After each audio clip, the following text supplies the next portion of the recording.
Sidelines with Rob Browne. Talk sporty to me.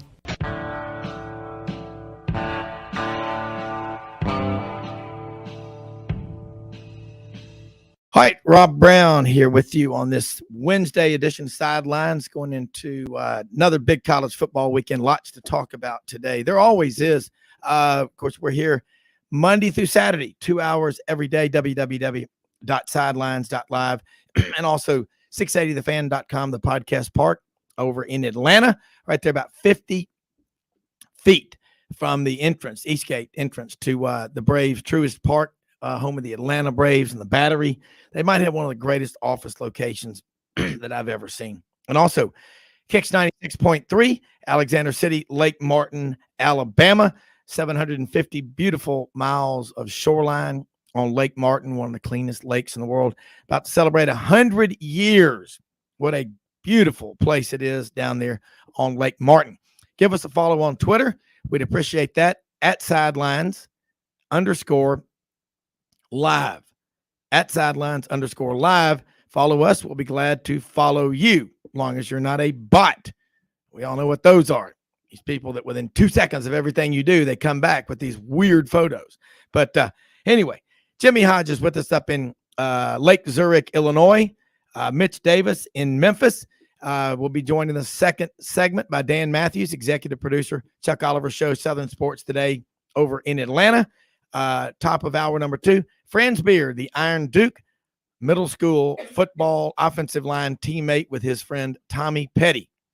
And also in segment number 4, Frank Duffy calls in from Atlanta.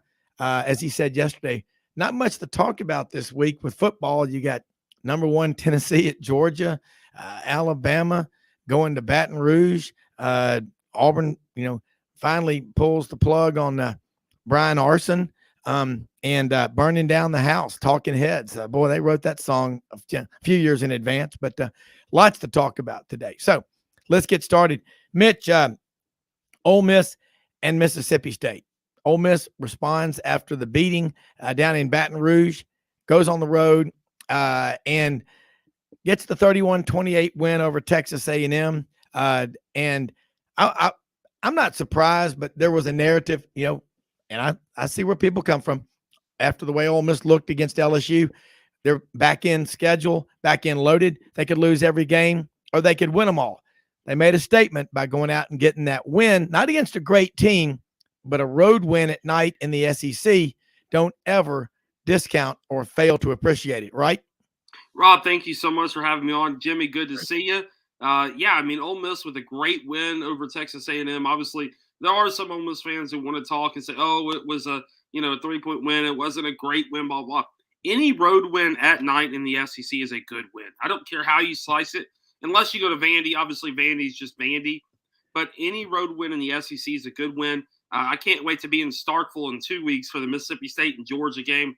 I'm going to be down there all weekend long, going to be taking it in, ringing a cowbell. I'm looking forward to being down in the SIP.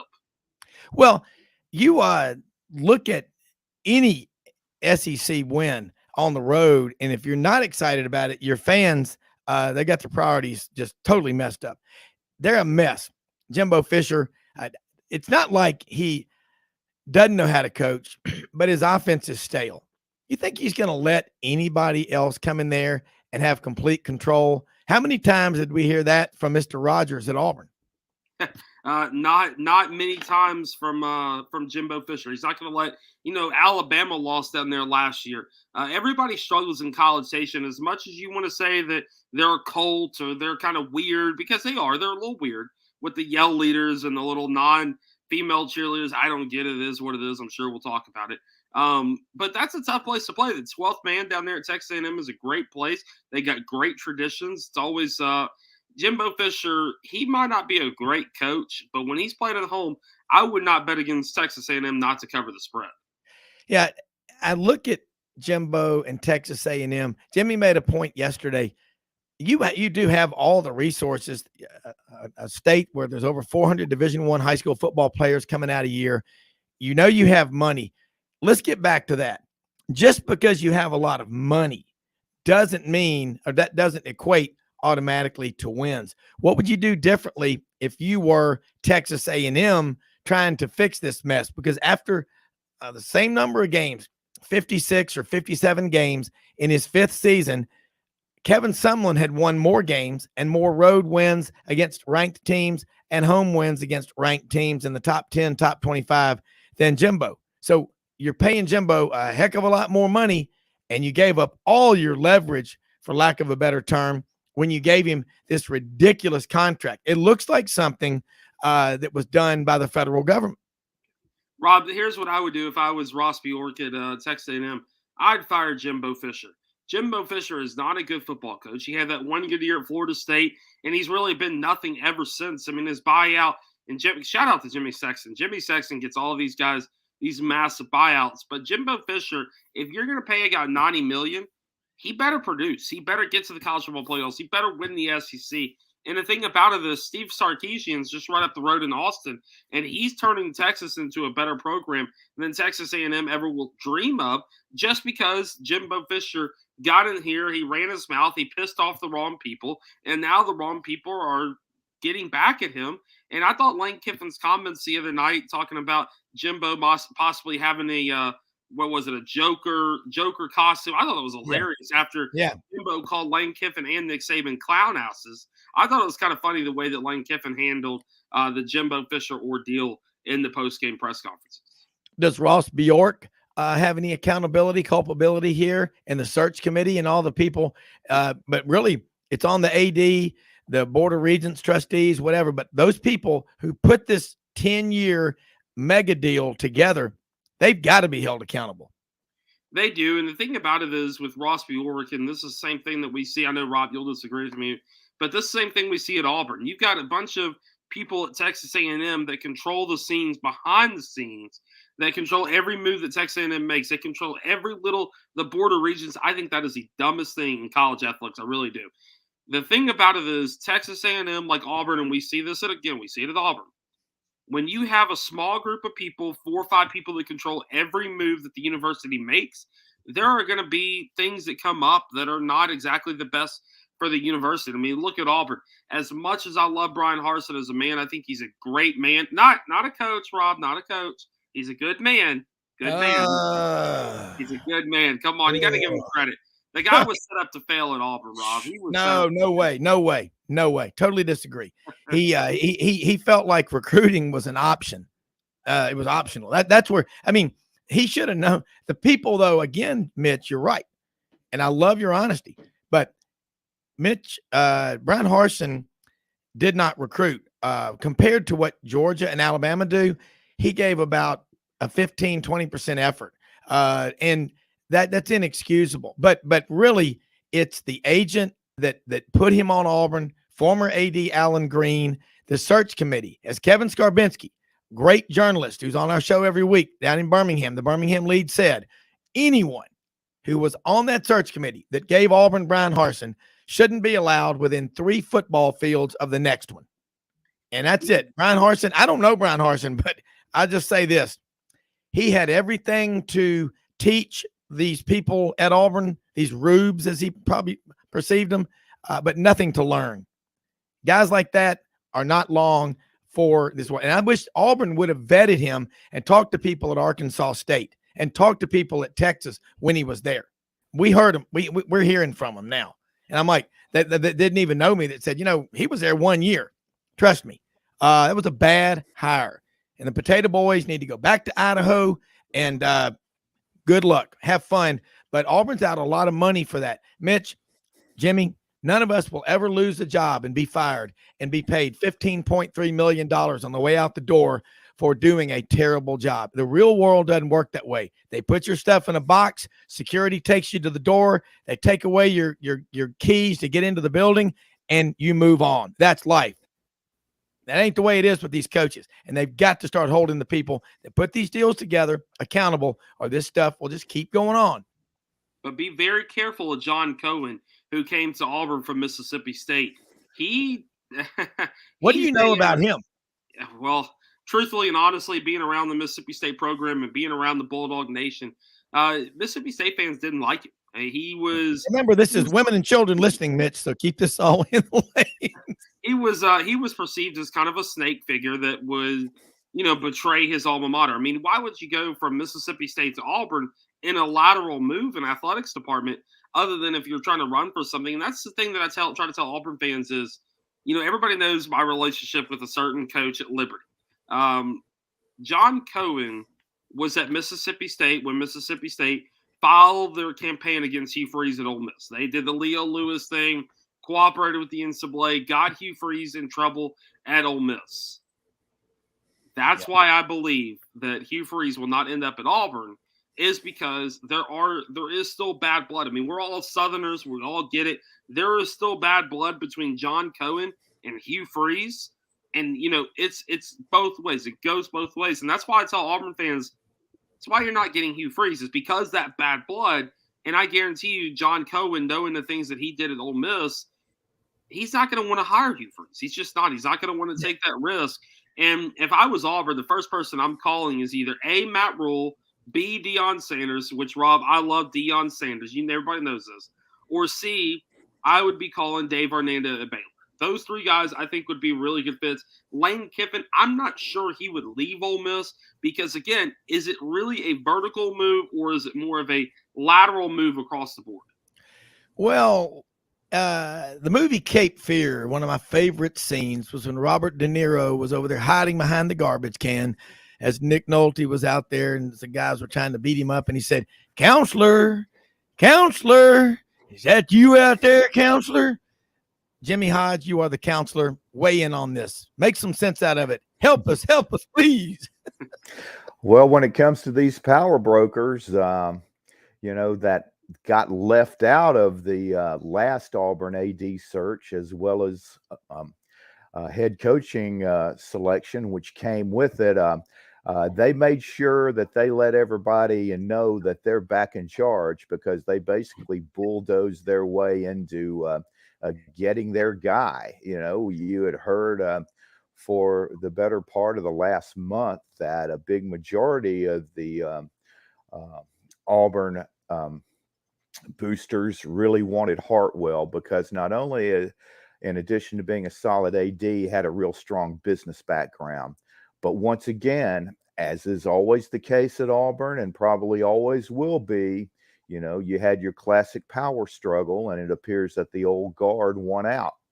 And we'll just have to wait and see, how that turns out. But Harsin, right off the bat, he did not do what you absolutely have to do right after you get an SEC job, especially an SEC program that has had a history of success. They've won national championships, and that is develop relationships immediately with the most iconic high school coaches in Georgia and Alabama that really set the tone, because those coaches themselves can make you or break you as far as what your perception is in going after high school players, how you relate to high school coaches. Just ask Tom Herman at Texas, the way he dealt with some really high profile high school coaches there. And it just didn't help him. Ask Brett Bielema after his appearance at the Texas High School Football Coaches School, when he was trashing the spread offense that 95% of Texas high schools were running and still are running. So he just made a couple of critical mistakes there. And from that point on, it's just kind of hard to catch up. And, the rest is history. No, great take on that. And, Mitch, what he's saying is about relationships. I look at, you cover Ole Miss closely too. You've covered Kentucky. They're building some great. I mean, look, where in the SEC is there not a concerted effort to have a great football program? Maybe Vandy, but even Vandy, Clark Lee is doing the best he can do at Vandy. He really is. Yeah. You mentioned Mark Stoops, and I'll quickly touch on this because I wrote this in the article on Sunday. I think he has peaked at the University of Kentucky, and I'm going to leave it at that. I just don't think Kentucky Kentucky has built something that Kentucky fans, it's consistent. It's what the peak is for Kentucky. But as far as going that next step and getting to an SEC championship, getting to a New Year's Six bowl, it's going to be so doggone hard because one, Tennessee is back. Georgia's really good. Florida's on the rise. Missouri's on the rise. South Carolina's on the rise. Mark Stoops at Kentucky has peaked. I'm not sure if he would stay at Kentucky or if he would go to maybe Iowa when Iowa opens up this offseason, or if he would come to Auburn. He's been mentioned in the Auburn coaching candidates. I know you've heard, probably Rob, you probably talk to the same people as I do. People are looking at Mark Stoops for Auburn. I'm not sure how much longer he's going to stay at Kentucky, given the fact that he has done everything he can do for Kentucky football. I mean, and the thing about it is he deserves a statue. He's done wonderful, but the ceiling for Kentucky football is a lot lower than it is for programs like Tennessee, like Georgia, and not just because of the money or the athletes.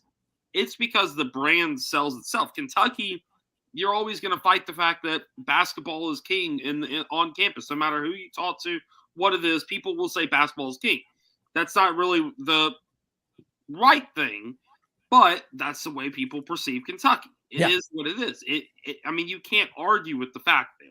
It's the same with the University of Memphis. Memphis can have a good football program all you want, but Memphis will still always be a quote-unquote basketball school. It is Duke, North Carolina, Kansas, same thing. Mitch, if you can you stay through the break or do you got to go? I can stay till like 5 minutes after. Okay, let's do this. Let's take a quick commercial break because this might be the best appearance you've ever had on the show. I really like what you're saying. Don't agree with everything you're saying, but that's what I love. I love good banter and debate and tomfoolery. We'll be right back with more of it after this break.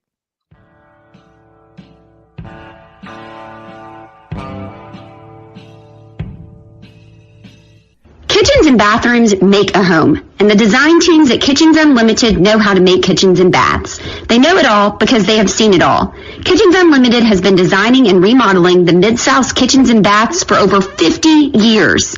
Check out their showroom at 3550 Summer Avenue or visit them on the web at kitchensunlimited.net. If you have a crash, dent or ding, go to G.E. Patterson and BBG for Tom Martin's Body Shop.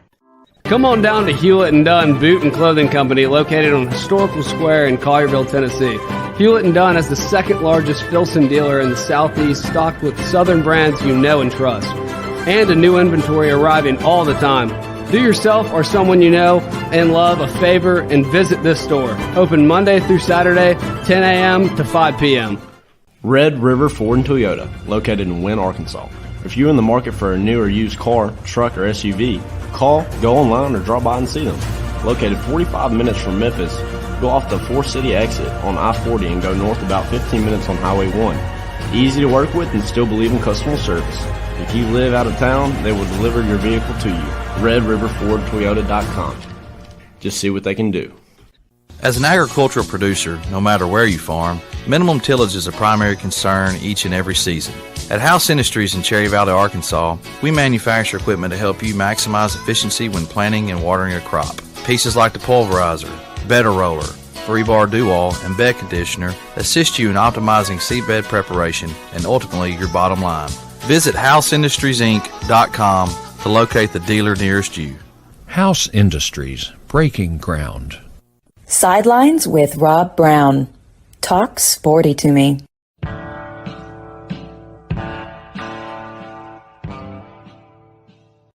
All right, Rob Browne back here with you on this Wednesday edition of Sidelines. Mitch Davis, the MitchDavisShow.com. It's a great podcast. Got just a lot of great stuff on it. Covers a lot, goes to a lot of games. Eyes and ears, boots on the ground. The counselor, Jimmy Hodge, up in Lake Zurich, Illinois, home of the state, up there in Illinois, up there near the Wisconsin line. Mitch, a few more minutes before you got to go. We talked about Ole Miss, talked about Mississippi State, talked about A&M, Auburn, a lot of stuff. What's your thoughts, your perspective on Arkansas? Here it is, year 3 for the Razorbacks, and logically, hey, you win 9, you got to win 10. They might win 7 or 8 this year. Talk about the job Sam Pittman's doing there in his ceiling. The thing about it is, Rob, everybody knows I love Sam Pittman. I think he is one of us. I think he's a guy that be a heck of a lot of fun to have a beer with and have a good cold beer. Oh, my God. I love that, man. But like Kentucky, like Arkansas is very similar to Kentucky. They just are. I think the way that I observe this is Arkansas has peaked as well.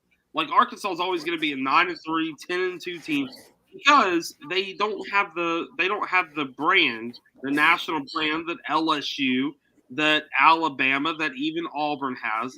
And it's hard to compete in the SEC West when you're looking at the grand scheme of things. It goes Alabama, LSU every year.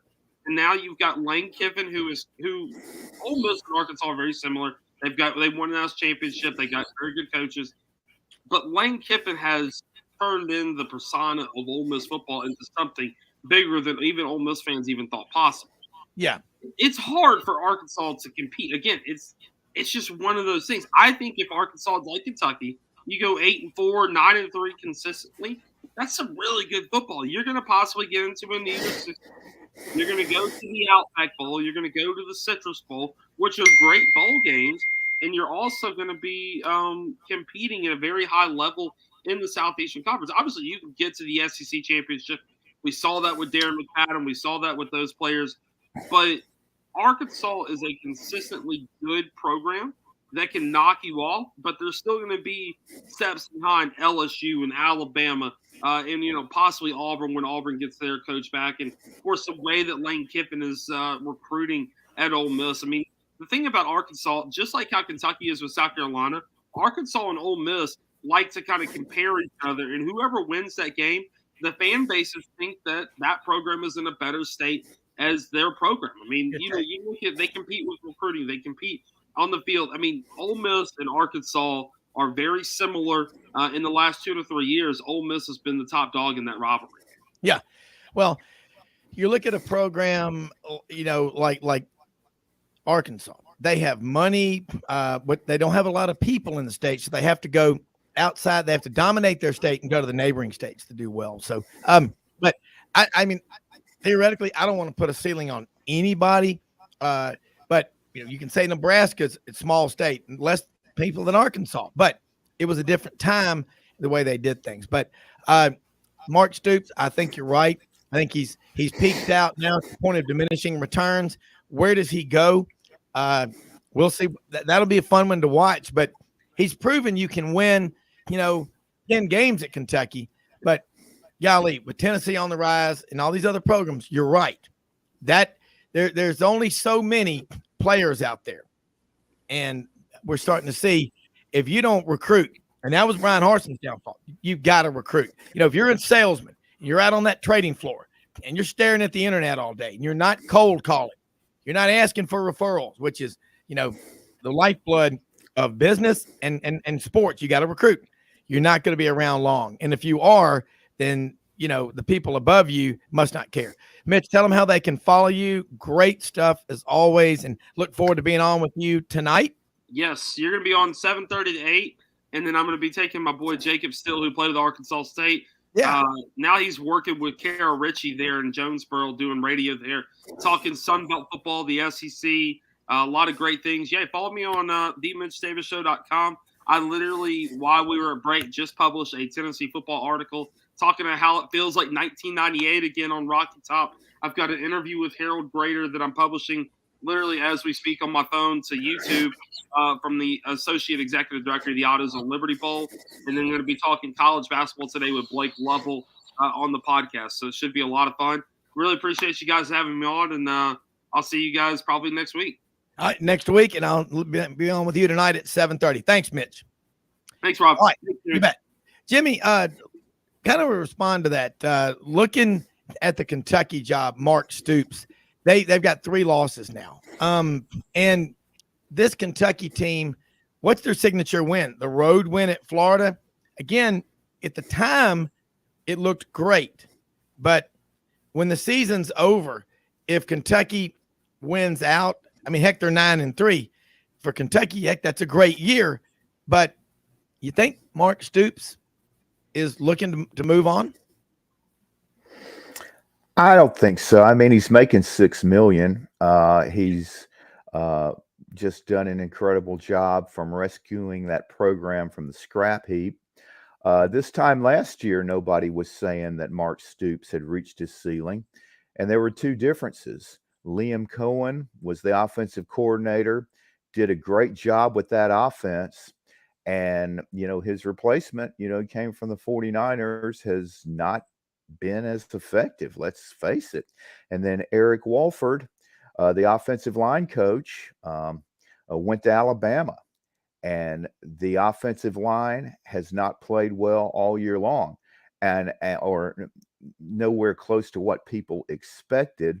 And again, if you're a program like Kentucky, it's critical that every coaching move you make, especially if it happens to be a situation where those coaches made upward moves, it's really critical who you replace those individuals with. And in Kentucky's case, it hasn't worked out in either one of those positions. So you can also say that, hey, that Ole Miss game, I thought Kentucky should have won the game. I thought it was kind of one of those football gods games where, and a classic example was what should have been a 95-yard kickoff return for a touchdown. Kentucky teammate was trying to hustle and get a block, and he tripped the guy that was about to score, and it kept him from scoring a touchdown. And then at the end of the game, they get the illegal motion penalty on what appeared to be the game-winning touchdown. And then on the next play, Levis gets sacked, fumbles, Ole Miss recovers and wins the game. And then Levis missed the South Carolina game.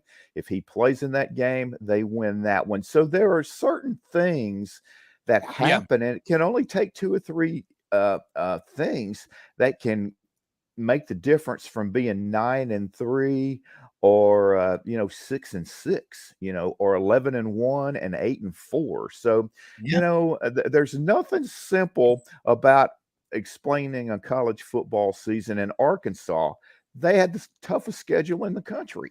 I mean, and we said before the season, we're going to give you fair warning.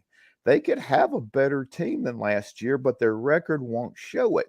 And lots of people, and Mitch was right on it, jumping on what their record is going to be this year, but not, really considering their schedule was absolutely brutal. I'd like to see Ohio State play Arkansas' schedule and see what they were. And talking about the rankings last night, that was a little bit of a surprise there. Well, you watch the national media. They've always got the Ohio State minders. It's like when you go to Beijing on a business trip, you go out for a morning run, there's 3 or 4 of them shadowing you, 2 on the left, 2 on the right, watching your every move. It's amazing. If you hadn't picked up on this, when you watch TV, when they talk about the national picture, the SEC is so strong, yet you got to hear from the Big Ten. They've got to have their minders on there. Ohio State, you haven't played anybody. The only team you're going to play this year that is a threat to beat you is going to be Michigan. And you've got them in Columbus at the Horseshoe. So I'm with you. Tennessee, number 1, that's fine. They've beaten 5 teams that are ranked for whatever that means. But again, the first 5 weeks of the season, those rankings, it's just hard to put a lot of stock in them, Jimmy. And I just think that I watched all that last night after the rankings came out, and a lot goes into that. But again, the wild card team that is not getting a lot of attention is TCU. Well, again, that's because they're, in a league that hasn't won the college football playoff. I mean, that's a big, big mark against them.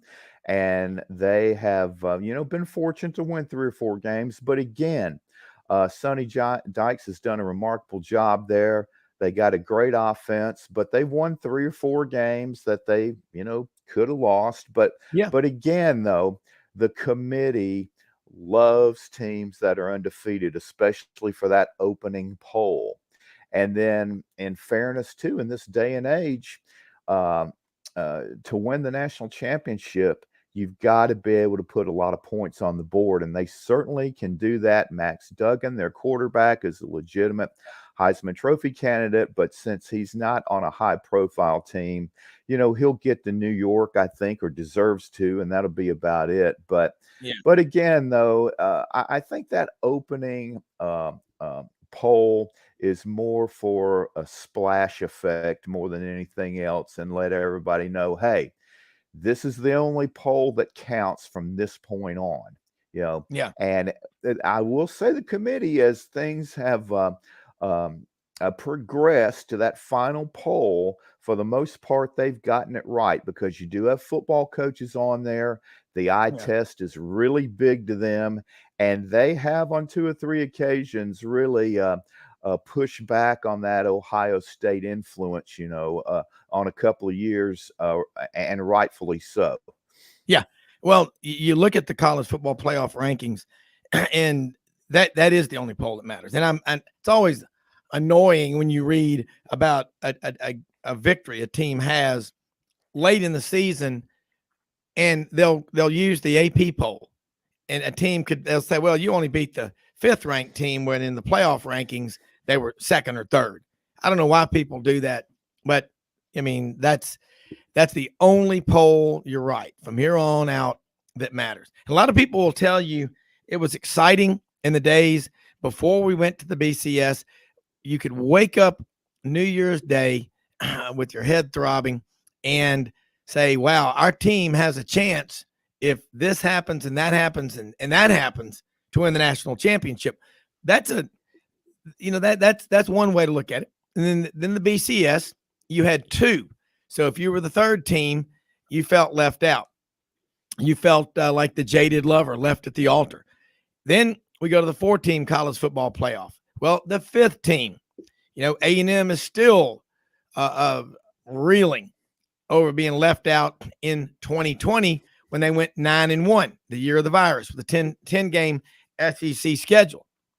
And there's a lot of arguments that can be made, but what really gets down to the college football playoff, they will move heaven and earth to make sure that Ohio State or Michigan, one of those teams, is in the college football playoff. And it doesn't matter if they deserve it or not. If it's close, they're going to get the vote. They can tell you, no, it's not like that. It is, because they're looking at TV sets. You got all those guys like Archie Bunker in the Midwest sitting there, and, white socks and,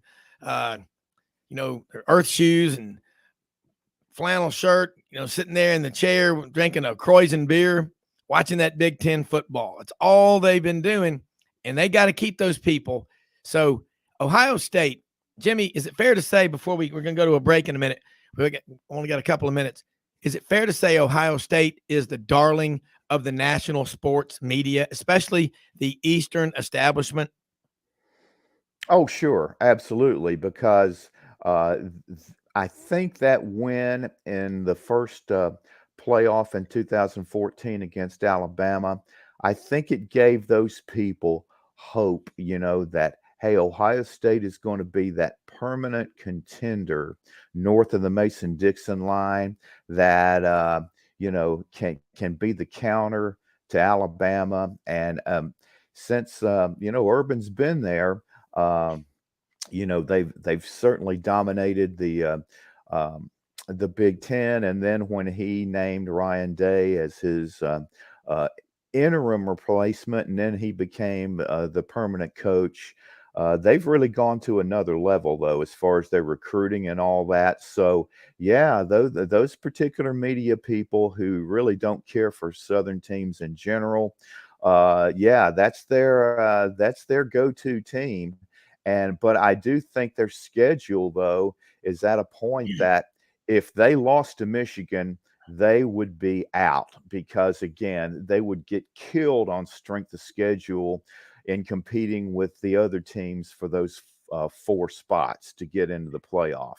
And I Yeah. think Michigan might well be in the same category. So they're not going to get 2 teams in because, again, I just think strength of schedule for the loser will be a killer, and that'll prevent them from being out. Where you could legitimately argue that if things remain the same, Tennessee, Alabama, Georgia, I mean, those, no matter what their records were, whoever wins between Georgia or Tennessee, one of those teams won't be in the SEC championship game. But if Alabama won out and beat, let's say, Tennessee, it just theoretically in the SEC championship game, and Georgia went 11-1, Georgia and Alabama would be in, and Tennessee would be out. And we all know Tennessee's one of the 3 best teams. So I guess what would be soulless for the anti-SEC people is that the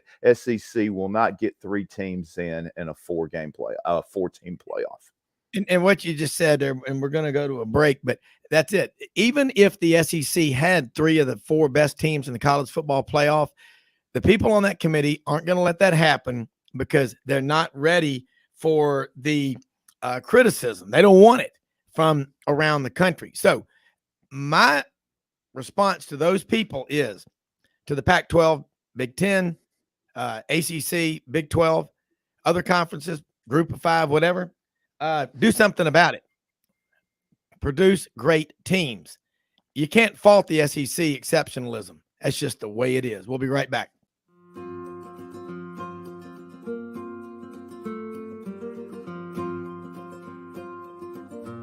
Hey everyone, my name is David Wisdom. And I'm Shelby McNeil, and we're attorneys with Haggard, Cleveland, Pierce, Thompson & Short, your local Auburn law firm. Established in 1959 right in the heart of Auburn, Haggard, Cleveland, Pierce, Thompson & Short has grown in response to our clients' legal needs.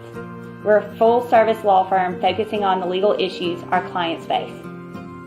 We take pride in providing our clients with exceptional legal services, ongoing communication, and skilled representation. If you have any questions about our services, please give us a call or visit our website today.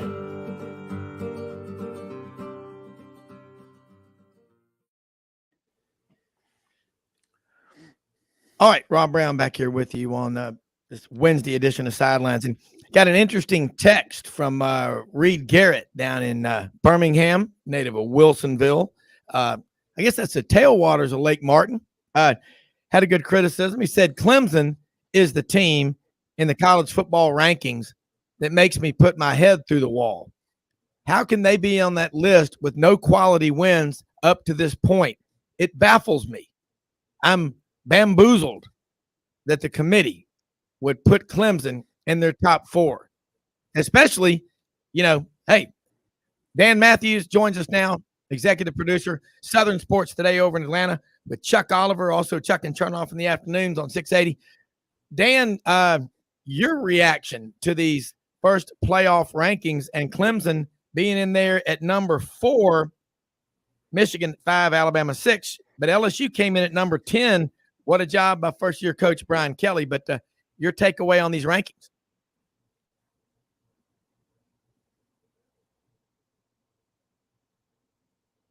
Yeah.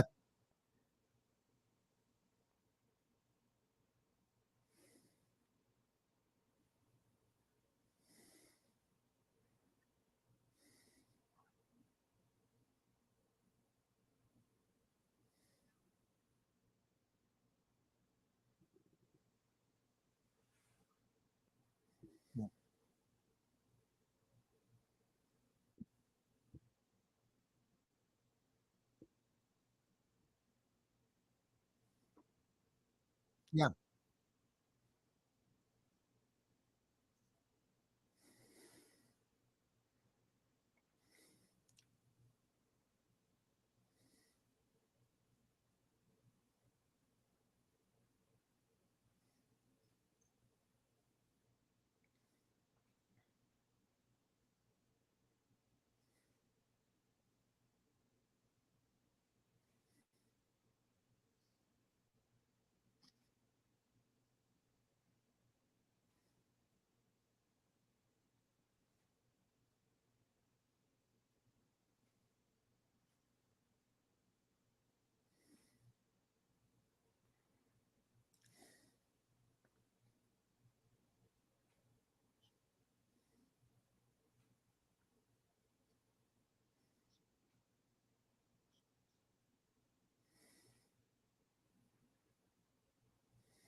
Yeah, that's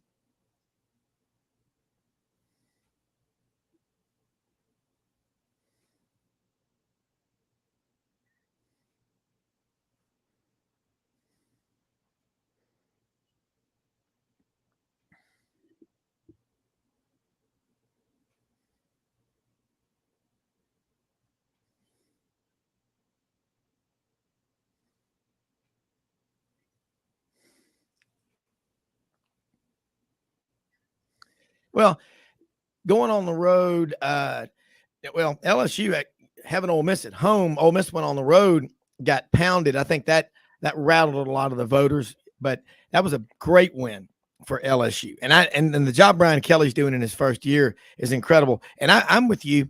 This stuff all works out. Getting your panties in a wad because of what happened on the first rankings, and you see Tennessee and Georgia are playing each other Saturday. Ohio State and Michigan will play each other at the end of the year. There's no doubt. But if everybody keeps winning, Michigan, Ohio State, look at the rankings. You're going to have the teams that are in this neighborhood. I don't see anybody coming outside, gaining traction that's not in the top 7 or 8 to get into the playoff rankings. Jimmy, I know you had a question for Dan. Yeah, and I wanted to say up front, I could not hear a word Dan was saying, so I'm going to kind of fly blind on this one. But I wanted to ask you regarding the matchup Saturday night. There have been 2 interesting developments that I think have really turned around both. Dan, can you call? We're going to give you another number to call. We're not getting your line. Okay. So we're going to give you something to call back on. Okay. Okay.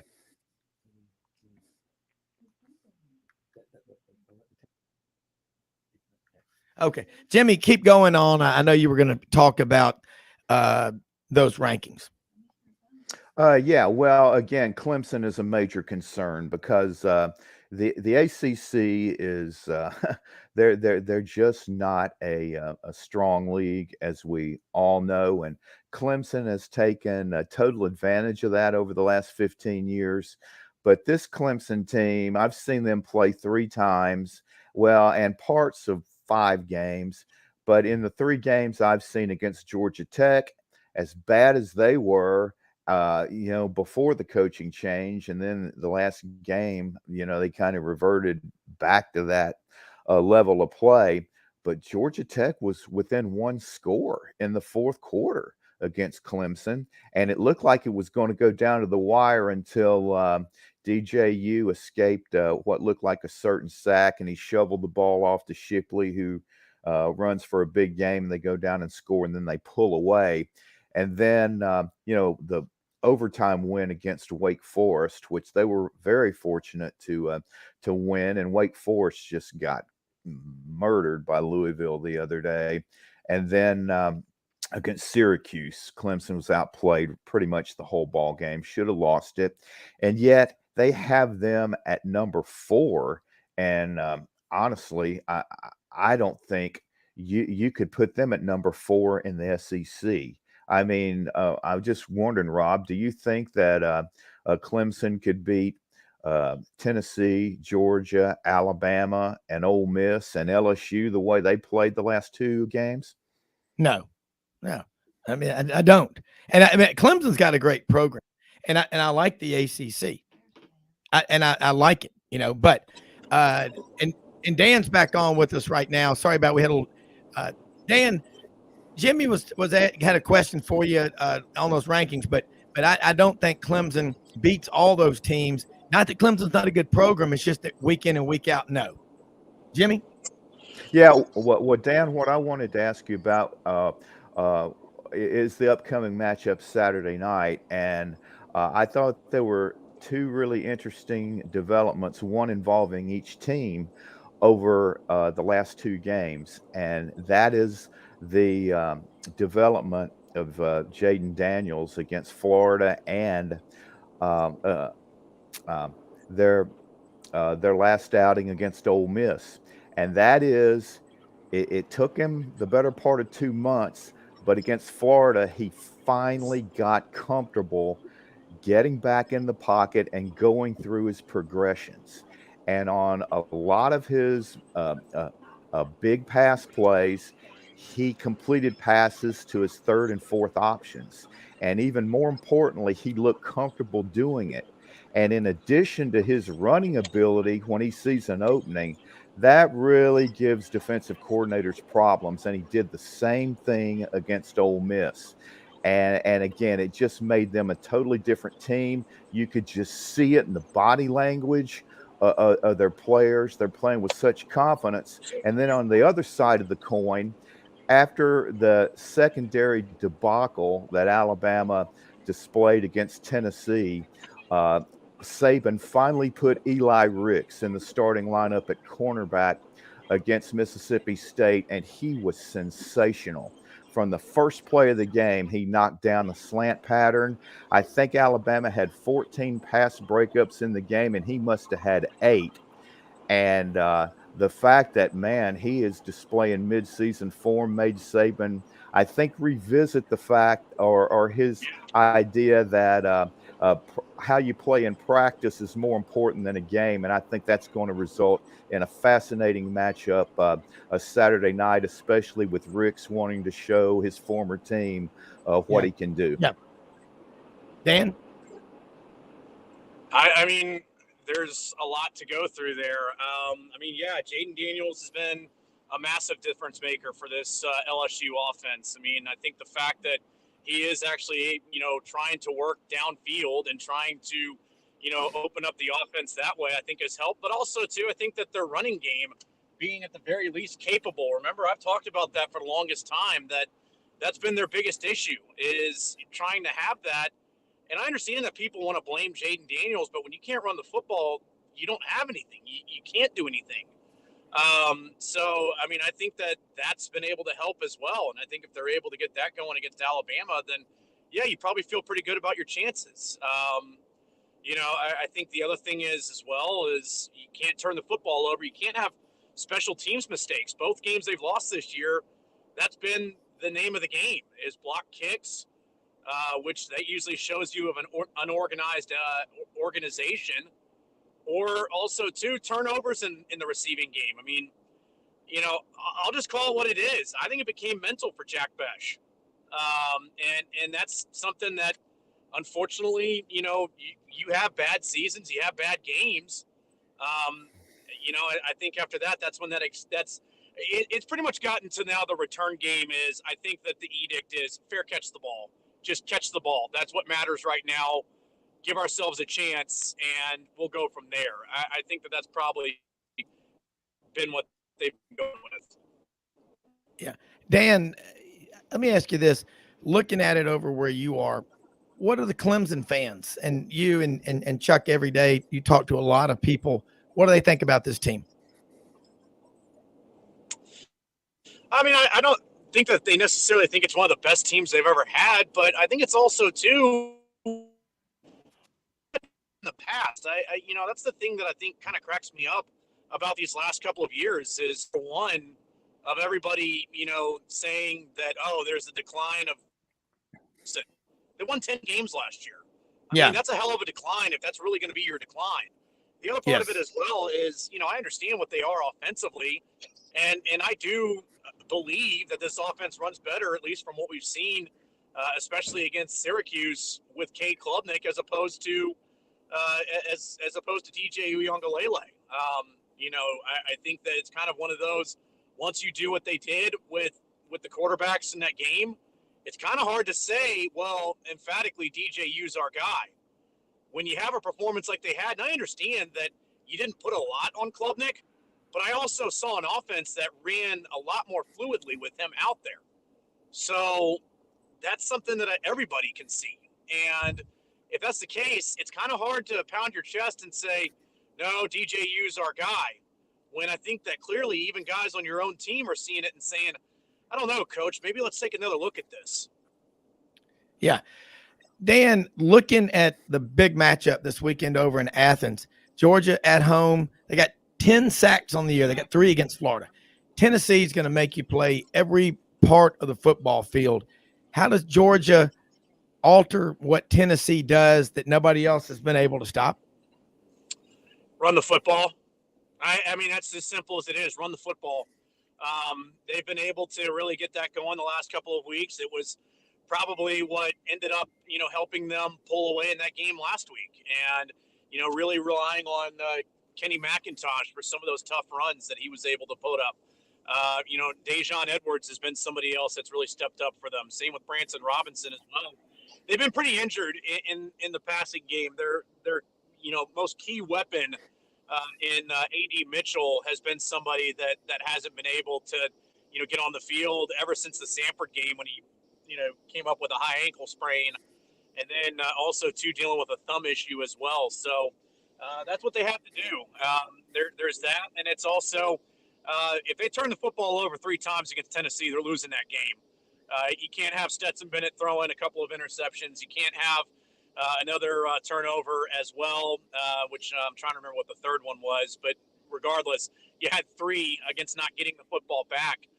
That's something they were so good at last year is winning the turnover differential, because good buddy Drew Butler, the Punt and Pass podcast, former Georgia punter, he had a good line on the Punt and Pass the other day where he said, for Tennessee, the time of possession doesn't matter. It's time of production. That's what they care about. Mm-hmm. For Georgia, I think the time of possession is going to matter, because to them, it's let's give our defense as much time to rest and get back, to trying their best to test their conditioning level against this hurry up Tennessee offense, who Kirby described yesterday as being a running offense that's able to take shots. And I think that's a pretty high praise, because Jabari Small, I don't think it's enough credit for what he does for Tennessee. Mm-hmm. So I think that's going to be key for them as well in this game, is being able to try to limit Tennessee as much as possible. I think you kind of have to have a basketball approach in this. I mean, what's the approach that everybody has whenever they face Steph Curry or whenever they face Kevin Durant or somebody like that? You hear NBA players say it all the time. They're going to get theirs. Hendon Hooker's going to get his. Jalen Hyatt's going to get his. Cedric Tillman's going to get his. It's just you need to limit how much they get as much as possible. And a stop or 2 here and there, this Georgia offense can win in a shootout. They've proven it. The numbers show it as well with their offensive efficiency, how many points they've scored per game, all of those different things. They've shown you they can do that. I think it's just going to be key to, really rely on the defense and special teams to not, be able to give Tennessee any extra opportunities. Yeah. Dan, look, we only got about a minute before the break. Tell people how they can follow you, because a lot of college football right after we go off the air, you and Chuck on Southern Sports Today. Yeah. Follow us, Chuck Oliver Show, at Chuck Oliver Show, as we're on 11 to 1 Eastern every single day. We appreciate y'all's support, and we appreciate everybody out there listening. Yeah, look, great stuff as always, Dan, and look forward to having you on next week talking about this, because there are a lot of great games. It's just going to get better and better, but I'm with you. Don't get worried about the rankings. Hell, it's all going to work out. Have a great day. All right, appreciate it, buddy. You bet. All right, Jimmy, there are a lot of big games coming up, and the one about Clemson is, they've beaten everybody that they've played, and you can't criticize them for that, because last year they played Georgia in the opening game. Georgia won that game 10-3. Neither team scored an offensive touchdown. It was a pick 6 from Georgia that won the game over in Charlotte. So I just look at the angst by, fans of schools, especially if you're up there in that top group, top 10 right now. Maybe a team outside the top 10 can work their way into it. Every little, everything that happens, it hurts. And, but if you keep winning, this stuff will all work out. And you can make a case for a lot of schools getting into the playoff rankings, but tradition does matter. What league you're in does matter. The people that vote are humans. So we'll see what happens. More after this quick break.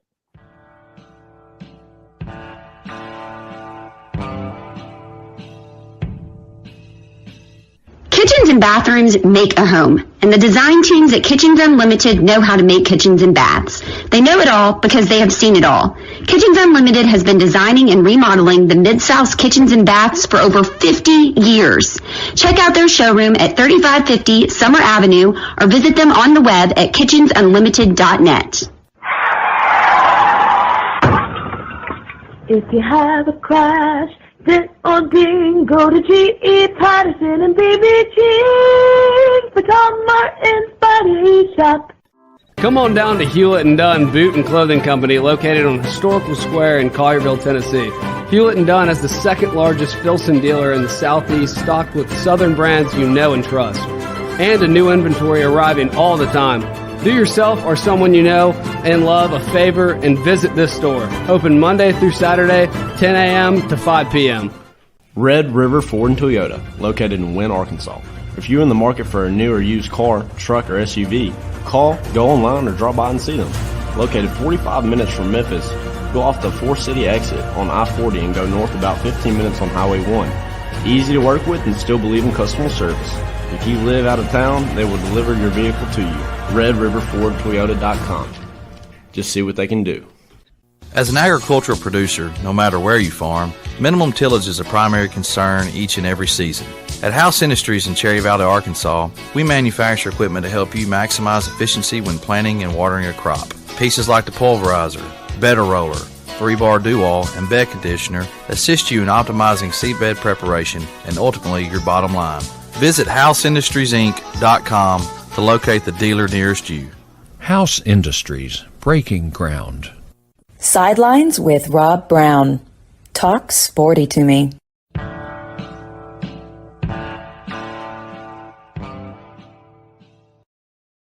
All right, Rob Browne, Jimmy Hodge back here with you on this Wednesday edition of Sidelines and talking a lot of college football. The rankings are out, college football playoff rankings. From here on out, that is the only poll that matters. Franz Beard's going to join us in just a minute, GatorbaitMedia.com down in Gainesville. And I'm watching and listening to the national talking heads and the minders on TV. I mean, I don't know of it. There is no other school in America that has more minders on all the networks than Ohio State. I mean, it's just amazing. Oh, they've got a really good broadcast school. Really? No. They're there to make sure that the Buckeye narrative is heard, Jimmy, loud and clear. Always has, always will. I bet Urban Meyer really understands it, having been at Florida and had to lobby like crazy to get them in the national championship game in 06 or 08. And then he went to Ohio State. He saw it firsthand. I mean, it doesn't matter what the schedule is Ohio State plays. There are going to be a lot of people out there nationally who carry a lot of weight, and they know it. Some of them because they're just fat. But they're going to do whatever they got to do to get Ohio State out there. I don't dislike Ohio State, but I just call it like I see it, Jimmy. Well, there were a couple of years where, the Big Ten did not get in, and one of those, rightfully, was in 2017. It was between Alabama and Ohio State for that final spot, and Ohio State had lost a conference game to an unranked opponent, Iowa, 55-24. Yeah, you can't get in over an Alabama team that lost to Auburn at Jordan-Hare, at their only loss of the year. And then after that win, Auburn jumped to number 3. And then, of course, they got beat handily in the rematch by Georgia when Kerryon Johnson separated his shoulder late in that Alabama game. So that pretty much, ended their chances of winning the rematch against Georgia. Yeah. But the football coaches stepped in and took care of that situation. And the same thing happened in 2018 when Purdue, an unranked conference opponent, beat Ohio State 49-20.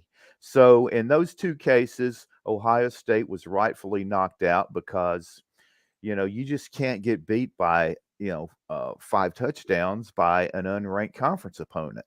So, but you're right. You always have plenty of national scribes out there that are always, really pushing their case. Anytime there's some competition, let's say for those last spots. But this year, I will say, is the classic example, though, as to why we need a 12-team playoffs. Because again, there's going to be some teams that this year that will be left out, especially one SEC team that shouldn't be. And a 12-team playoff will eliminate that. I think you're going to see the top 4 seeds will have a bye. And then you do the NCAA tournament method. 5 will play 12, 6 play 11, 7 play 10, and so on, Yeah, I like what you just said about the NCAA tournament method. I like that. Because with 12 teams, you're going to have the top 4 seeds rewarded for the regular season they had, and then if they also happen to win the championship game, they deserve that bye. But then those other teams, this is going to be great for inclusion, for fan bases, for recruiting, for coaching staffs, for players. You don't have to be almost perfect to even have a shot to get in. With 12 teams, you will get in if you've had a great season. Well, do you think that diminishes what makes college football so special compared to the pros? I mean, look, not that any New York Giants fans didn't gladly, and the team, the owners, the coaches, the players, accept the Super Bowl trophy in 2007, that historic win over the Patriots. They were 9-7 in the regular season. They got hot at the right time. College football is about perfection or being close to it. And look at Alabama, that standard since Nick Saban's been there, averaging winning over 12 games a year. That's amazing. If you lose 2 or 3 games in the regular season, you get into the playoffs, you can get hot at the right time, but it's rare that a team that has 3 losses, especially if they've been against the 3 toughest teams they played, they didn't beat any of them. I don't think they're going to do much in the playoffs, but a 12-team playoff, the SEC is going to have more. They could have more than 2 every year. Ideally, they should.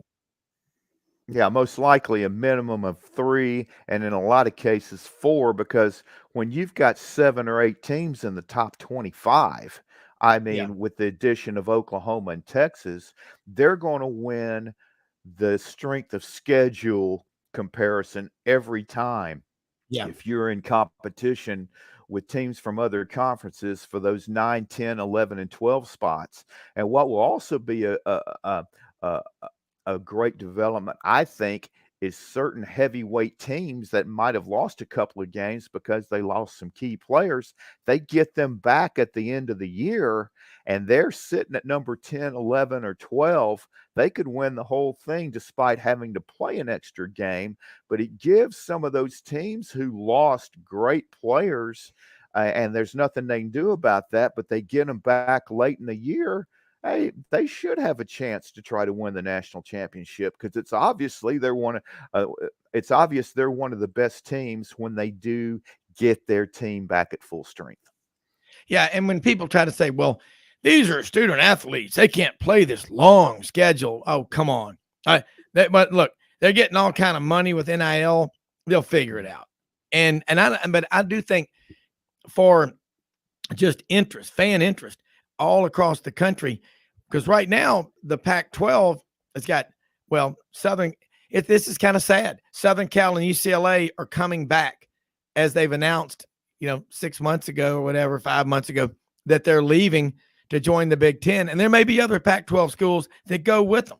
We don't know, but they're on the way back. Oregon is doing well. Oregon State's doing well. What happened to the University of Washington? They're on a milk carton. I don't know where the Huskies went, but there's a lot of interest. And Oregon, I think they're 8th in the college football playoff rankings. I talked to Matt Dean yesterday, who was on the show with us Monday, whose son Tyler's on the staff out there on scouting, for and recruiting with Oregon. Man, the job that Dan Lanning is doing in his first year is outstanding. He's doing a great job. And I'm not surprised that he's having success because Mario Cristobal left him with a lot of talent. And Mario's down at Miami 10 years for 80 or $90 million or whatever. But Franz Beard joins us now down in Gainesville in the swamp. GatorBaitMedia.com, the Iron Duke. Franz, playoff rankings came out. Gators weren't in there. I know that was no surprise to you, but let's talk about where the Gators are after the world's largest outdoor cocktail party was played, Florida, Georgia, this past weekend down in Jacksonville. Well, the Gators are 4-4, and you know they could still go 8-4. They could be 7-1 right now, quite frankly. If they had played the Georgia game for 4 quarters like they played the last, the first quarter and a half of the second half, then they were very competitive with Georgia. But this is the problem with the Gators, and it has been all year. You just don't know which team is going to show up and for how long. In every ball game, like the LSU game, they had stretches there where they could have won the game, but they didn't. The Tennessee game, same thing. And it's just one of these things that drives you absolutely crazy. I know that if Billy Napier didn't have a buzz cut, he'd be yanking it out, and he may be even trying to yank it out by the roots of those little tiny hairs on top of his head right now. Yeah. But Florida's 4-4. They've got Jimbo Fisher, who they are 1-8 against in his coaching career. The only time they've beaten him was in 2012. And that was with Jeff Driscoll at quarterback and Will Muschamp on the sidelines. Saying a lot. Yeah, we're kind of going back a ways with that. And we're playing in College Station. Isn't it amazing that in the SEC, Georgia has never been to College Station? This is Florida's 3rd trip there, and the Aggies have only been to Gainesville once. Yeah. I have no idea who does the scheduling, but I think with the SEC, but I think he's on LSD, and I think he loves Georgia. Yeah. There you go.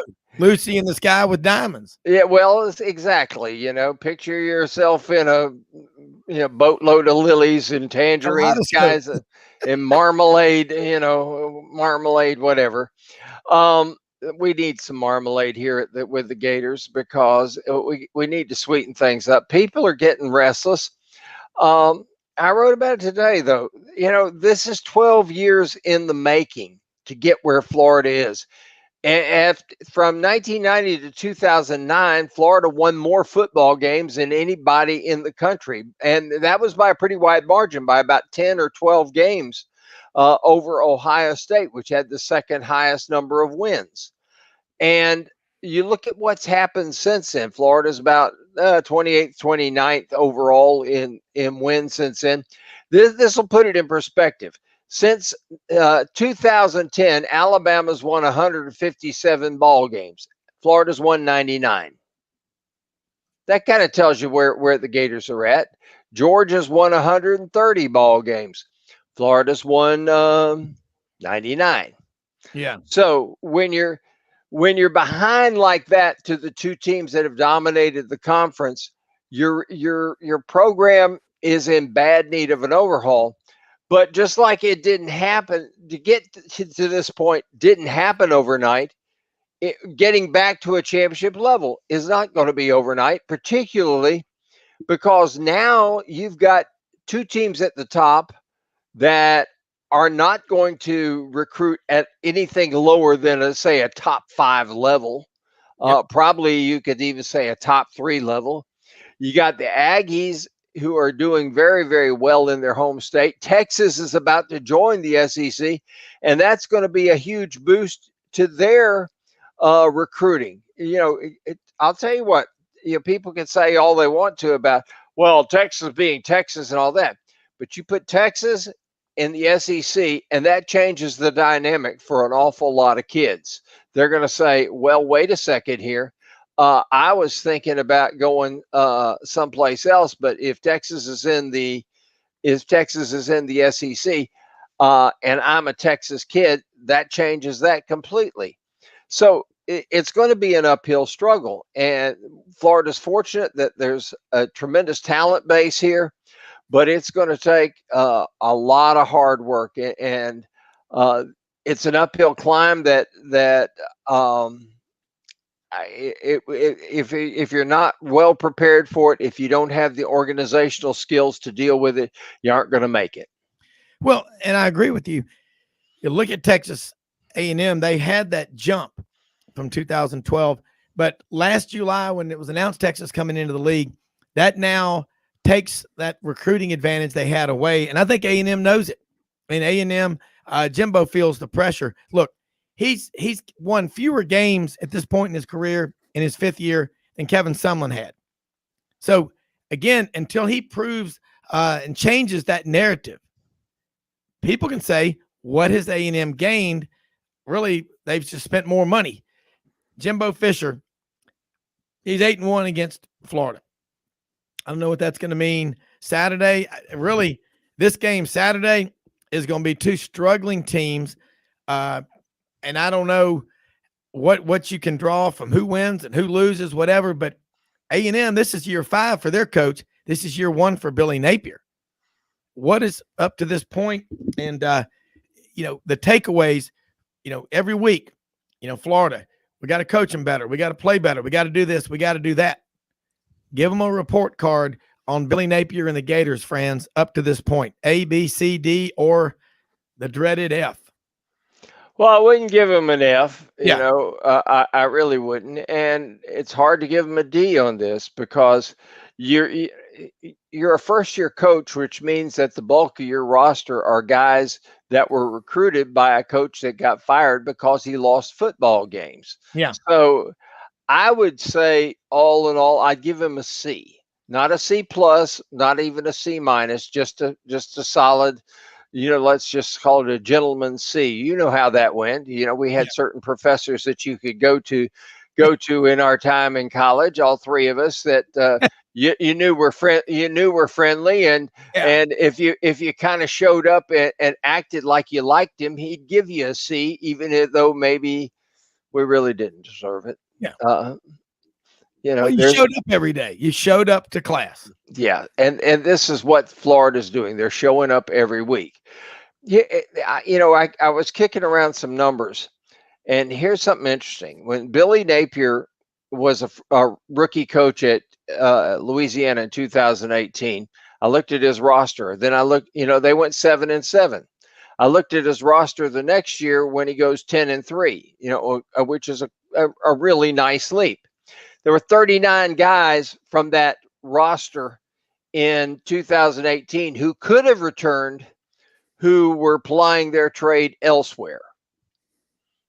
39. And this is before the transfer portal. Yeah. So you look at this, and then you look at Florida's roster, and you got a lot of kids that were recruited by another coach who lost ball games. And I got to tell you, Florida's got 82 on the roster. They got, with Brenton Cox dismissed, they now have 79 scholarship players. 3, after the 3 who graduate, they'll have 79. 22 recruits committed. He's going to get another 6. That makes 28. 79, 28 is 107. And he's going to bring in 15 transfers. It's 122.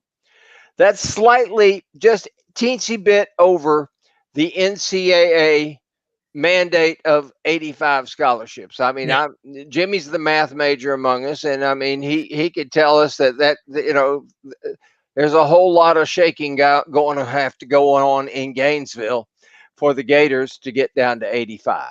All right, hold those thoughts. We're going to take a quick break. We're going to get back into this, but yeah, it's moving the numbers, juggling the numbers, getting them right. And then, but the guys you've got there now are the guys you've got to win with. That's all you got. We'll be back.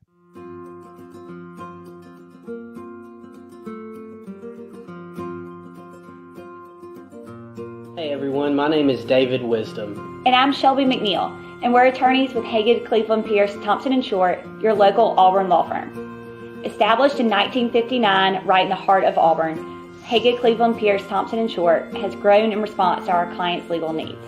We're a full-service law firm focusing on the legal issues our clients face. We take pride in providing our clients with exceptional legal services, ongoing communication, and skilled representation. If you have any questions about our services, please give us a call or visit our website today.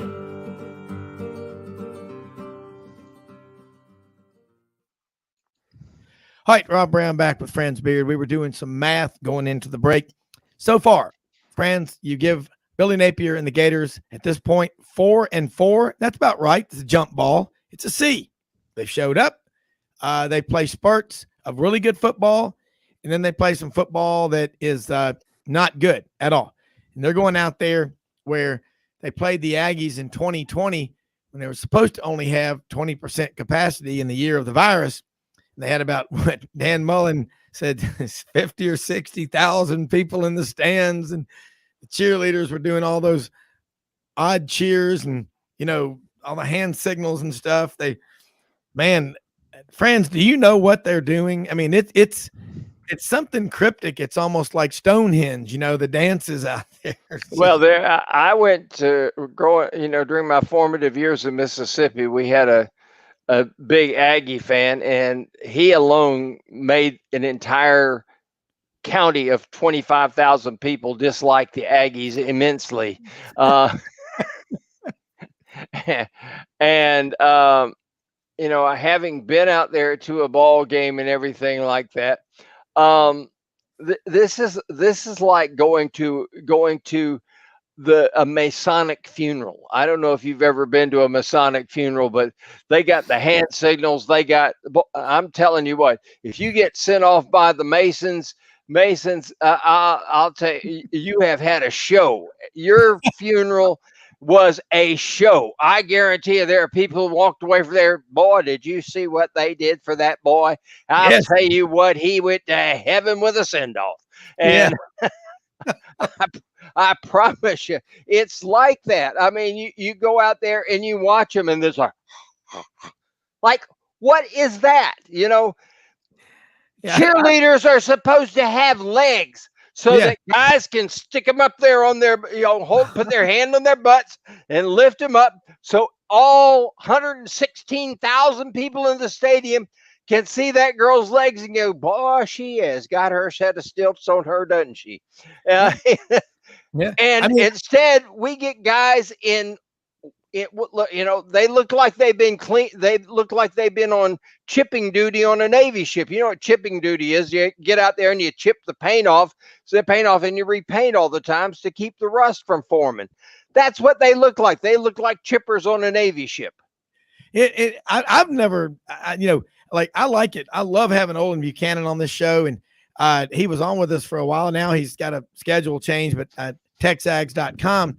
And I've asked him, I'm just like, what's with the white uniforms? I mean, no female cheerleaders, and it's different. I mean, but they've got a lot of traditions and respects and things like that. But when they got a lot of money, but they don't have a lot of trophies to show for it. And I mean, it is, they've got the kind of traditions and reverence and respect for their school and their teams that fits the SEC mold. But I just have never really understood the cheers and the hand signals and all the things they do. And I'd like to get maybe a yell leader on the show one time, and that would be an interesting conversation.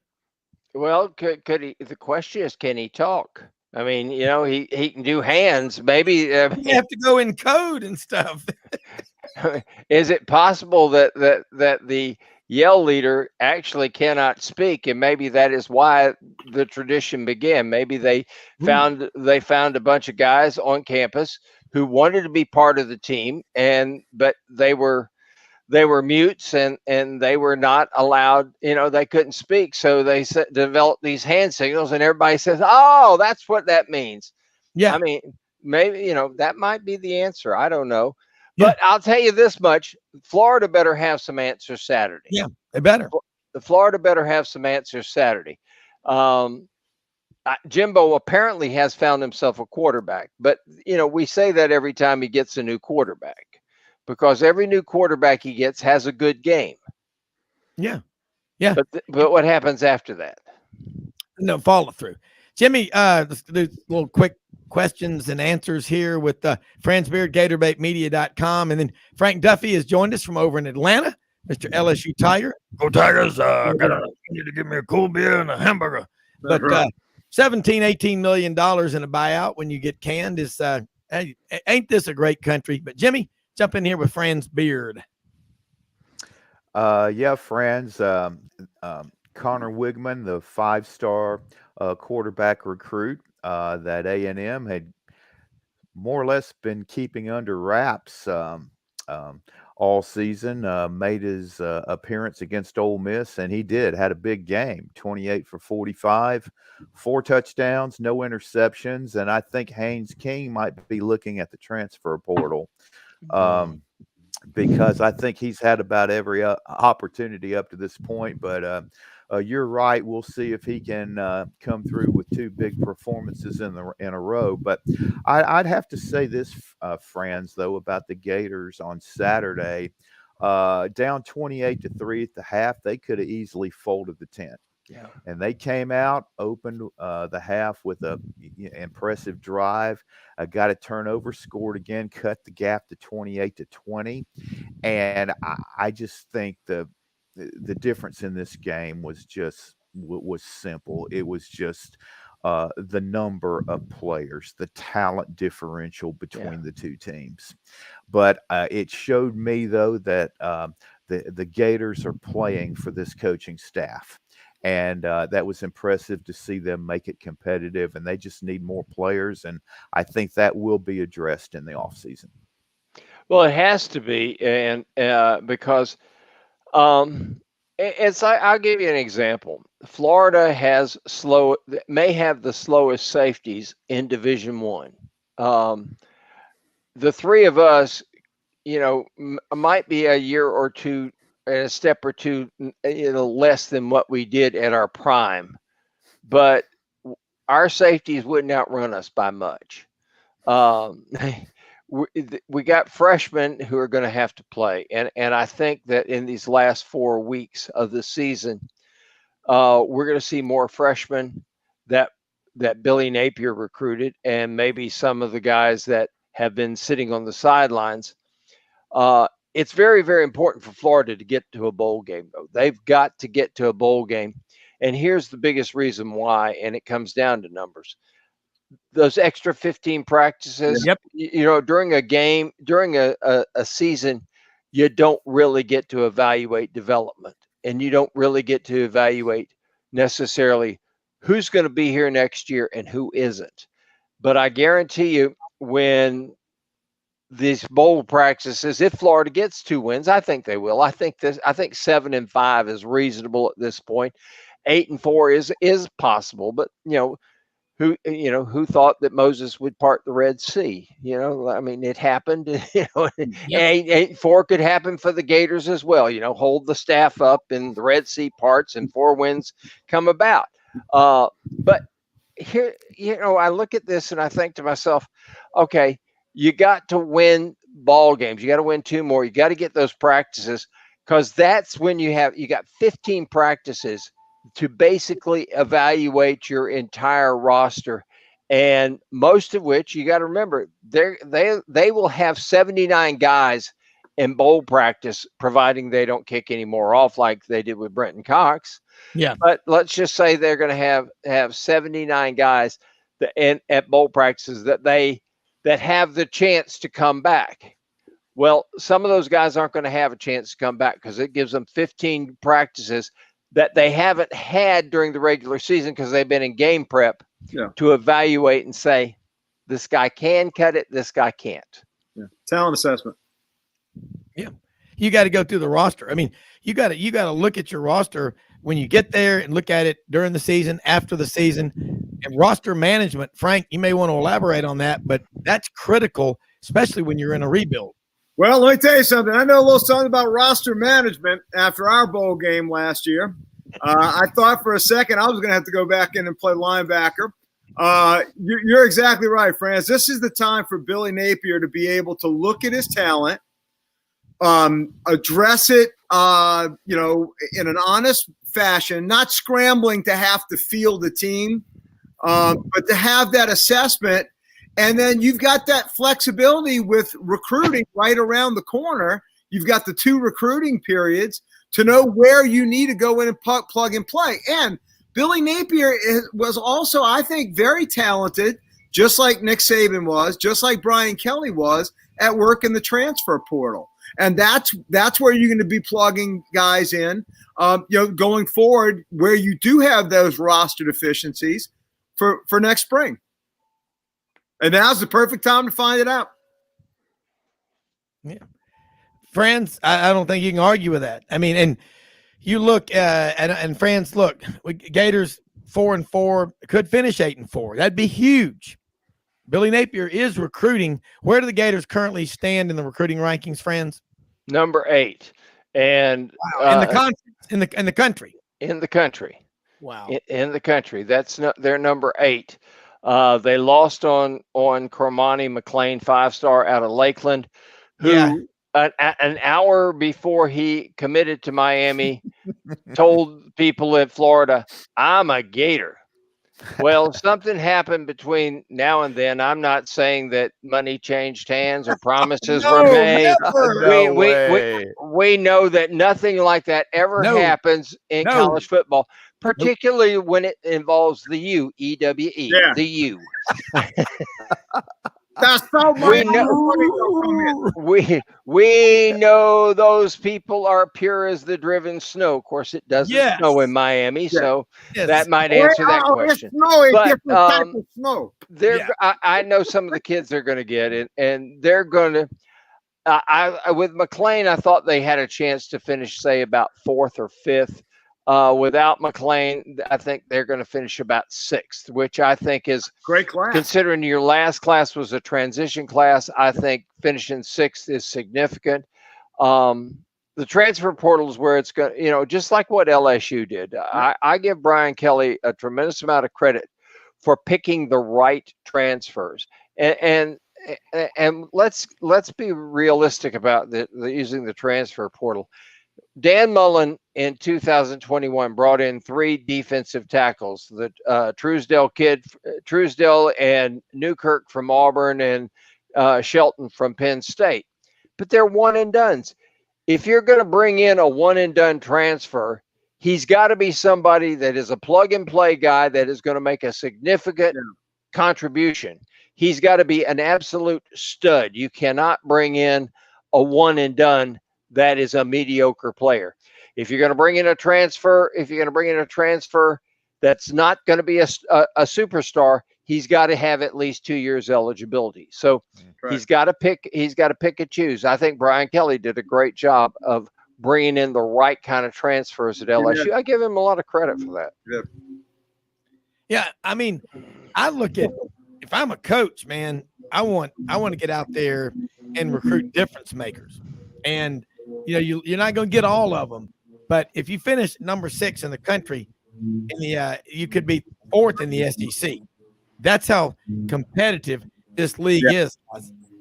I mean, Frank, you look at Brian Kelly, job he's doing in his first year, and he's getting out there and he's recruiting. Look, that guy he's the second winningest coach active in America. Don't forget that, people. You think recruits aren't impressed by that? You're crazy. Well, and Franz's point, we're right in front of Florida. So LSU's Florida is 6 and 7, 7 and 8, 5 and 6, depending on which recruiting rankings service you subscribe to, if you will. Again, the two programs are so almost identical on the same track. They really are.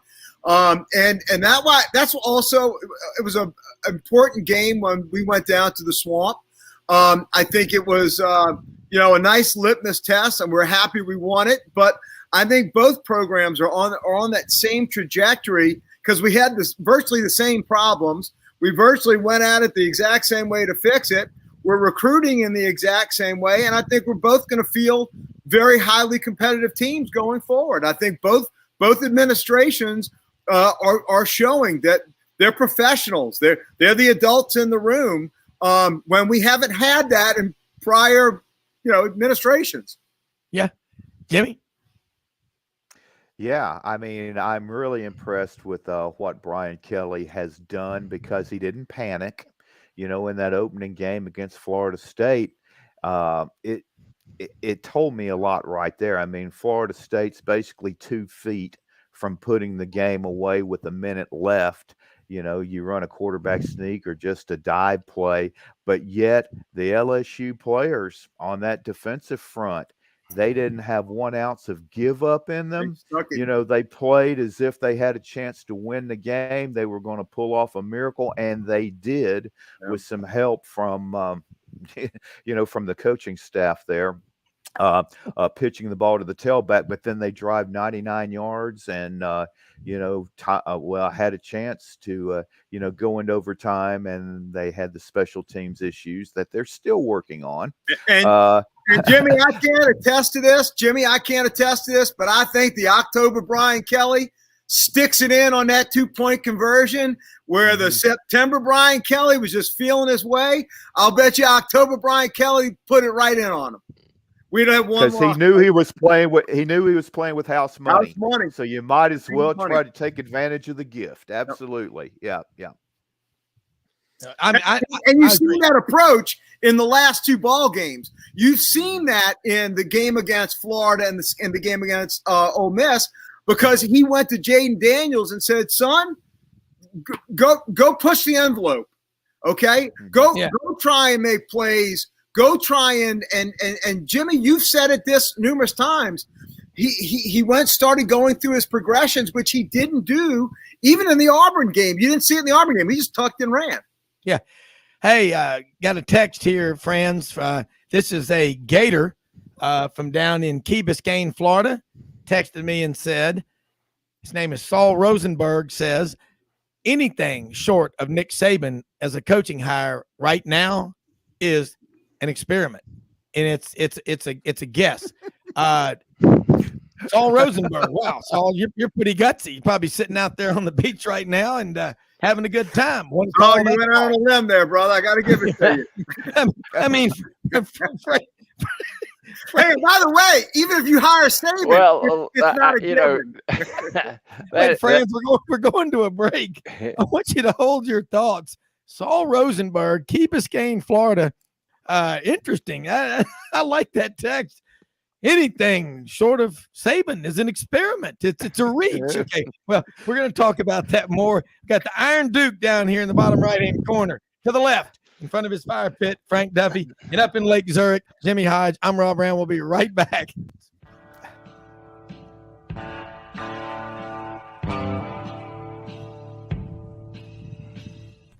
Red River Ford and Toyota, located in Wynne, Arkansas.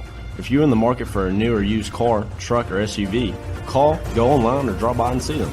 Located 45 minutes from Memphis, go off the 4-city exit on I-40 and go north about 15 minutes on Highway 1. Easy to work with and still believe in customer service.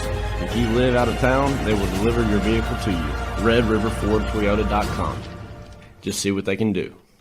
Strengthen your seed zone this spring with quality tillage equipment from House Industries. Located in Cherry Valley, Arkansas, House Industries specializes in manufacturing superior equipment that will minimize your downtime and keep you working in the field. To ensure the highest quality control, all design, fabrication, and testing takes place in a 99,000 square foot manufacturing facility located right here in the heart of the Delta. Locate your nearest House equipment dealer online at houseindustriesinc.com. House Industries, breaking ground. Sidelines with Rob Browne. Talk sporty to me.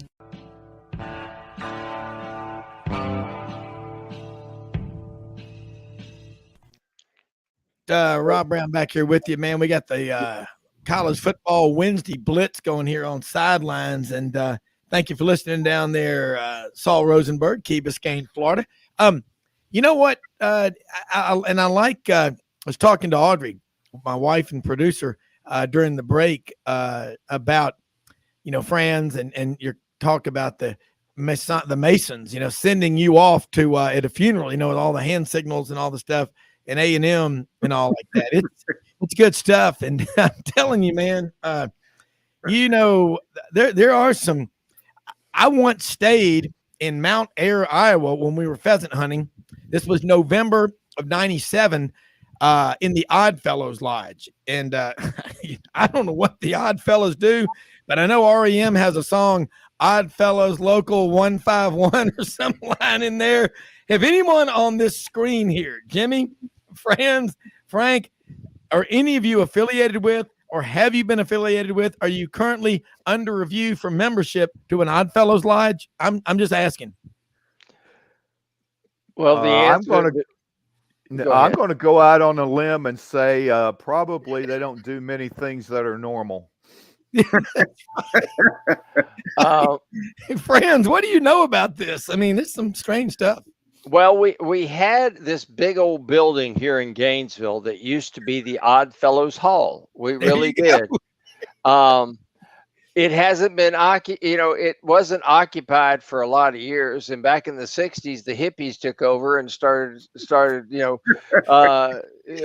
smoking funny things and, and what was that song by Kid Rock? Yeah. We were smoking funny things and listening to Sweet Alabama. That's right.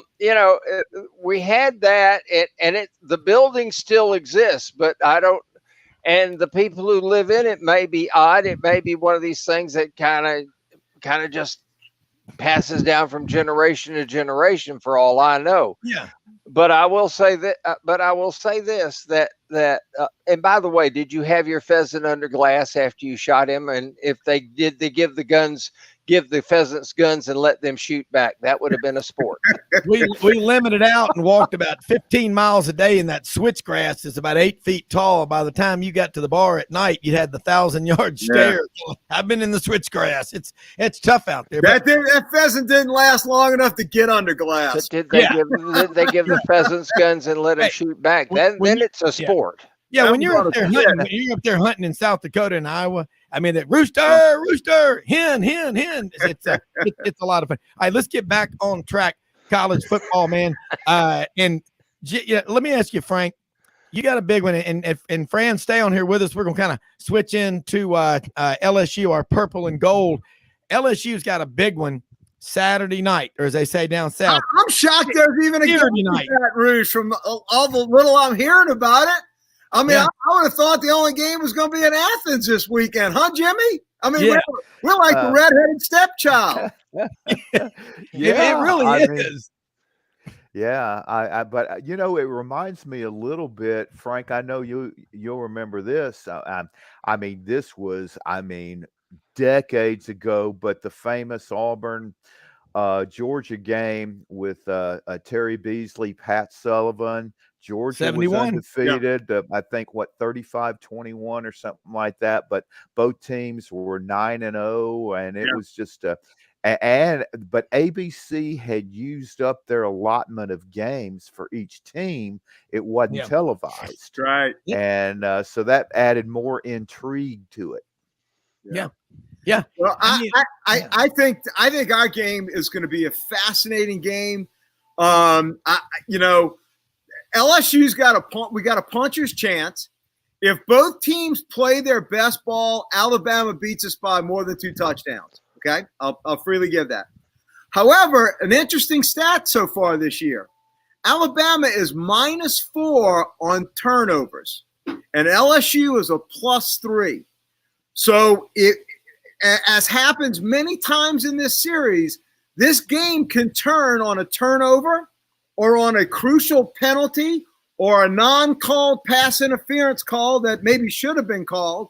There's always some turn that flips a feel in this game when the games are close, when Saban's not beating our brains out at home.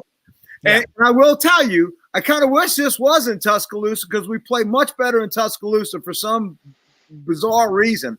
But I will tell you, if you get LSU on the positive side of the turnover ratio on this game, and especially if we pick up more than 2 turnovers to Alabama's picking them up, and there's something that flips a short field for LSU's offense, look out.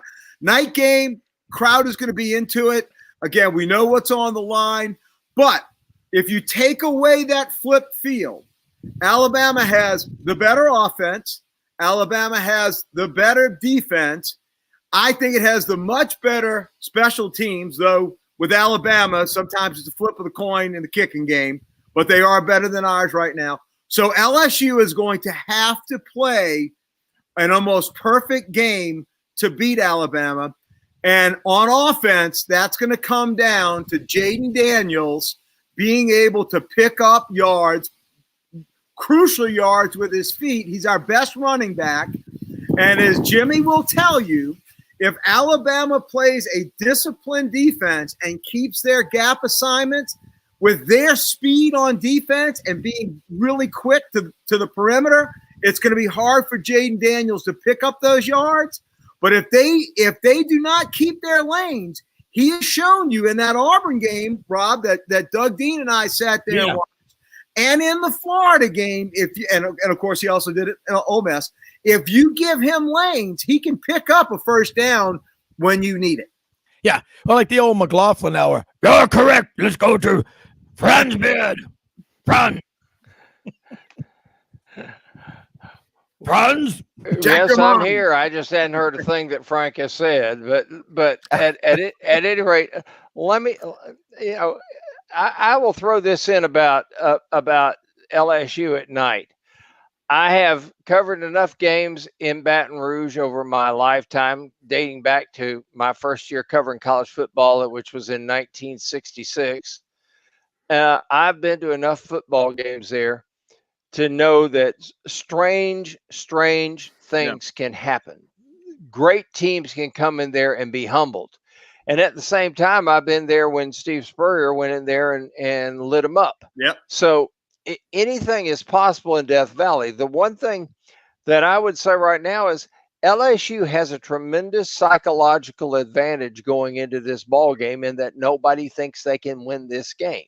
Right. Except maybe Brian Kelly and except the Tigers. And of course, the 102,000 greased Cajuns who I promise you started drinking for this one last night. And they will have enough liquid Novocaine in them, but that it won't wear off until next Wednesday night. Right. And they are going to be ready.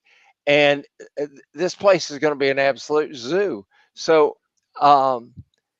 we saw how Alabama had problems with the crowd noise at Neyland. Well, Neyland is going to seem like romper room compared to Baton Rouge. And it is going to really be, it's going to be the loudest place on the planet come Saturday night.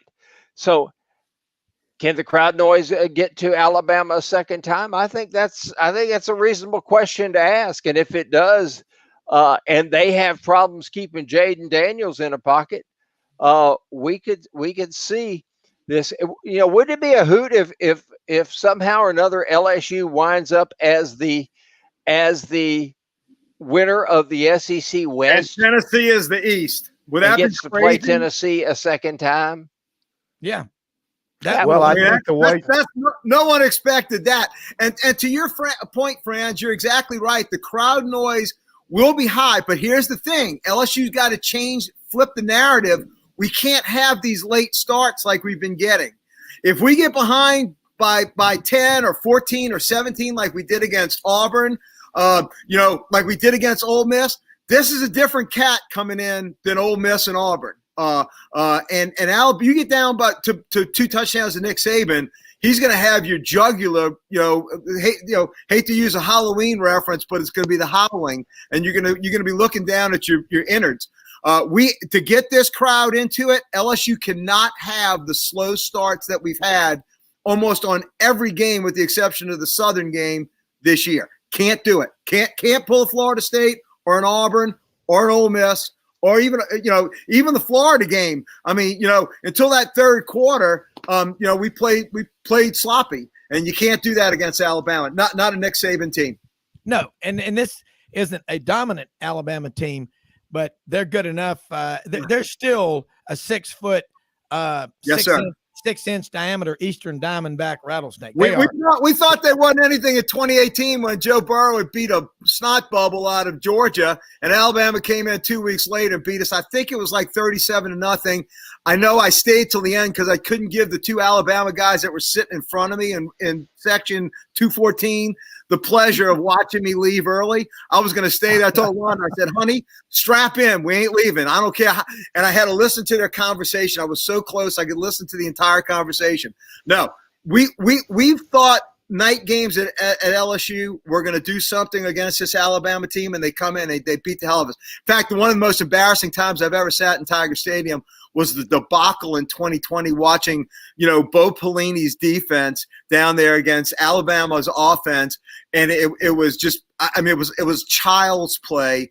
And it's the most embarrassing I've ever been. And by the way, there are LSU Tigers on this defense and on this team that were in that stadium that night, and remember that. And I'm telling you, whatever can and has been done has been put in place in the last 2 weeks. Alabama will get our best shot, I assure you. All right, no doubt. Give me Hodge, the counselor. Yeah, it's kind of strange when you mention, Frank, all the weird stuff, and Franz mentioned it, that has taken place over the decades at Tiger Stadium. But for some reason, Alabama has been able to escape that aura. Yeah. I mean, even in the years that LSU has beaten Bama at Tiger Stadium, it hasn't involved anything crazy. It's just been kind of normal football. But Frank, crazy stuff, but it's been for you guys. The 2012, the 2014, 2 games we should have beat you on. It was bizarre. Right. I was at the 2012 game, and I'm telling you what. I've been in Tiger Stadium. Yeah. Don't you have words to say on the McLaughlin Hour? Well, but poor sideline coaching by the Tigers that night, by the way, on 3 or 4 different occasions. But I've got to say, Frank, in addition to Jaden Daniels, his improvement over the last 2 games is a big factor coming in. But I tell you what, and I said it earlier, after that debacle in the secondary against Tennessee, Saban putting Eli Ricks in the starting lineup has totally transformed that secondary. He was sensational against Mississippi State, and he shut down that passing game. And I think he's really going to be anxious to, have a big game Saturday. And that's another fascinating angle to this game. Doug Dean joining the McLaughlin Hour. Jimmy was correct. Hey, buddy. Good morning. I wanted to invade the party just for a second because my friend Duffy really has become a great LSU friend after our great weekend at Lake Martin and Auburn. But Duffy, I'm concerned you're peaking early this week. Hey, look, we're getting in the car. We're heading down tomorrow. You gotta slow the roll. It's only Sunday. And say my voice. But just remember, Duff and LSU Nation, you are playing with house money. It's Brian Kelly's first year after cleaning up a mess and really just breathtaking speed. I'm honestly shocked. I was telling you in the summer, I think, like you keep saying, you've got a real coach now, an adult in the room. But I figured year 2 would be the most potent evidence of that. And here you sit with as you said, a puncher's chance to win the head-to-head tiebreaker with who. And I think you got a steep mountain to climb to do that.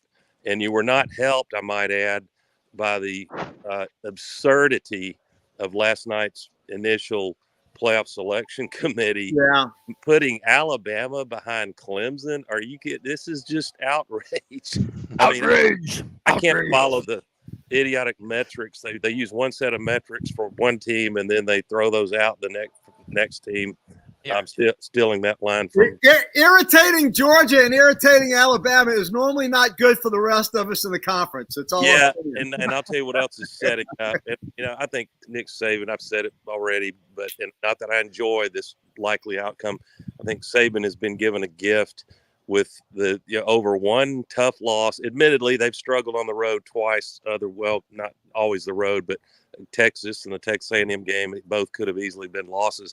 But Alabama has not suddenly become an untalented team that's not coached, and they've got serious playmakers.